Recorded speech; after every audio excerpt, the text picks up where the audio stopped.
Assalamualaikum warahmatullahi wabarakatuh. Salam olahraga untuk teman-teman semua dimanapun berada. Semoga senantiasa dalam keadaan sehat-sehat selalu ya. Dikutip dari vivagol.com tanggal 15 Mei 2025, Arema lelah disalahkan, desak pihak kepolisian, tangkap pelaku pelemparan bus Persik. Hingga hari ini memang belum diinformasikan secara resmi pelaku dari pelemparan terhadap bis tim Persik Kediri pasca selesainya pertandingan antara Arema FC menghadapi Persik Kediri tanggal 11 Mei yang lalu. Pelemparan batu oleh oknum supporter yang terjadi di jalan raya luar stadion, di mana bis tim Persik Kediri saat itu tengah melaju untuk menuju hotel tempat penginapan para pemain. Arema FC pun mendesak pihak kepolisian untuk mencari dan menangkap pelaku pelemparan batu ke bus tim Persik Kediri lantaran sudah lelah disalahkan terus-menerus. Arema untuk pertama kali kembali ke Stadion Kanjuruhan usai terjadi tragedi mengenaskan yang menewaskan atau merenggut nyawa 135 orang pada 1 Oktober 2022 dengan menjamu Persik Kediri di pekan ke-32 BRI Liga 1 pada Minggu 11 Mei pada pukul 15.30. Sayangnya kepulangan mereka harus diwarnai banyak hal buruk. Tidak saja kalah 0-3 dari Persik, Arema harus menanggung akibatnya. Setelah beberapa orang melakukan pelemparan batu ke bus tim tamu setelah laga, alhasil kaca dari bus tim Persik tersebut mengalami pecah. Tidak hanya itu, pecahan kacanya mengenai pelatih Persik Divaldo Alves serta asistennya Antonio. Mau tidak mau, Arema kembali menanggung akibatnya. Netizen pun mulai menyalahkan Arema yang dianggap tidak belajar dari tragedi Kanjuruhan. Hal tersebut membuat manajemen Arema, GM Arema FC Yusrinal Fitriandi, lelah dengan semua cercaan yang diterima klubnya. Menurutnya semua cercaan ini seharusnya tidak terjadi andaikan semua pihak, mulai dari supporter, panitia pelaksana atau panpel, hingga pihak kepolisian bekerja sama dengan baik. Padahal manajemen Arema telah melakukan yang terbaik demi menjaga kondusivitas pertandingan yang menelan dana kurang lebih 1 miliar rupiah. Dari sisi produksi, semua kami tingkatkan. Kita lakukan mulai dari ring 1, ring 2, ring 3, hingga ring 4 sesuai regulasi dan kebutuhan Renpam atau rencana pengamanan. Kami memahami semua harus dilakukan untuk kepentingan dan keamanan jalannya pertandingan. Kami sangat memahami ini Stadion Kanjuruhan, ucap Yusrinal yang dilansir dari situs resmi klub.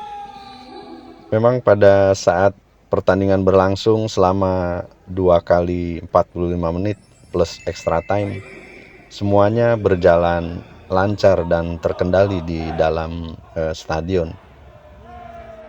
Sorak-sorai penonton dan Aremania maupun Aremanita yang mendukung Arema FC dengan yel-yel yang ada menyemangati timnya pada saat itu pun berjalan dengan lancar dan tidak terjadi sesuatu di dalam stadion pada saat pertandingan tersebut.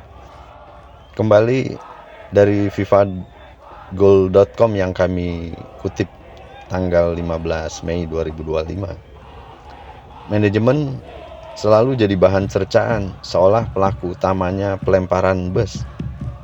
Entah itu oknum atau seseorang atau kelompok yang merasa bahwa perilakunya tidak salah.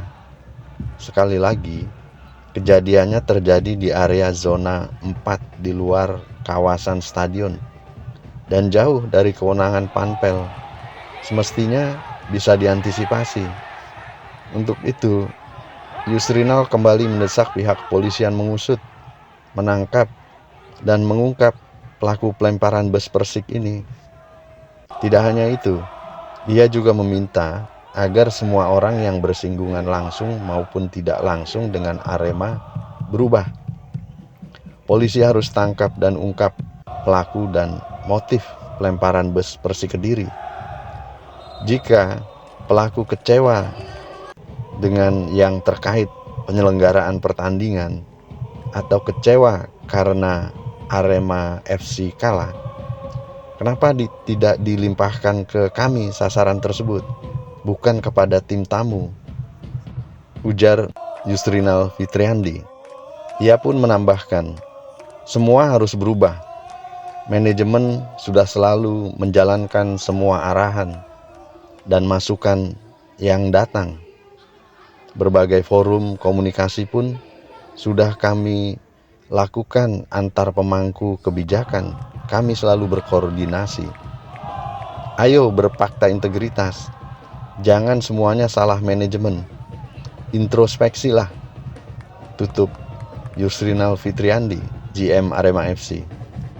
Kalau kita lihat pada akun fanbase Arema Official, pasca terjadinya pelemparan bus tersebut, Arema FC langsung mengunggah permintaan maaf. Ena Rupes Nawa, dan permintaan maaf tersebut pun disambut dengan berbagai macam komentar dari warganet yang seolah menyampaikan kritik-kritiknya kepada manajemen. Salah satunya, coba Arema bisa kasih prestasi ke fans dan supporter, pasti mereka masih mau dibuat nurut. Kalau gini prestasi udah gak seberapa, minta nurut. Terlepas apa yang dilakuin supporter, tetap salah. Tapi dengan kondisi kayak gini, pasti mereka nggak bakal mau nurut sih. Begitu kata salah satu akun.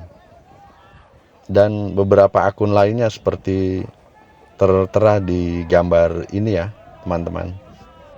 Tentu saja peristiwa pelemparan bis tim Persik Kediri oleh oknum supporter Aremania ini menjadi catatan yang kurang baik kembalinya Arema FC ke Stadion Kanjuruhan. Mengingat bahwa Arema FC yang berhome base di Stadion Kanjuruhan ini menjadi sorotan pada saat peristiwa tragedi Kanjuruhan tanggal 1 Oktober 2022 yang lalu. Dan peristiwa tragedi Kanjuruhan ini pun bukan saja menjadi catatan kelam sepak bola Indonesia, namun tragedi Kanjuruhan menjadi salah satu peristiwa terkelam di perjalanan sepak bola dunia, dan itu menjadi catatan dunia tentunya. Dan setelah direnovasi, maka kembalinya Arema FC pun menjadi sorotan, tidak saja hanya dari media di Indonesia, namun juga menjadi sorotan di dunia. Apakah hal tersebut bisa mengubah atau bisa menjadi lebih baik? Faktanya, memang pada saat pertandingan berjalan lancar, namun pasca pertandingan itulah yang mencoreng, dan ini tentu saja membuat kecewa masyarakat sepak bola di Indonesia. Hal itu pun terlihat dari warganet yang menggaungkan, tidak saja dari luar Malang namun dari masyarakat dalam Malang juga kecewa mengapa tidak belajar dari tragedi Kanjuruhan dan mengapa itu harus terulang walaupun skala kasusnya adalah pelemparan bus.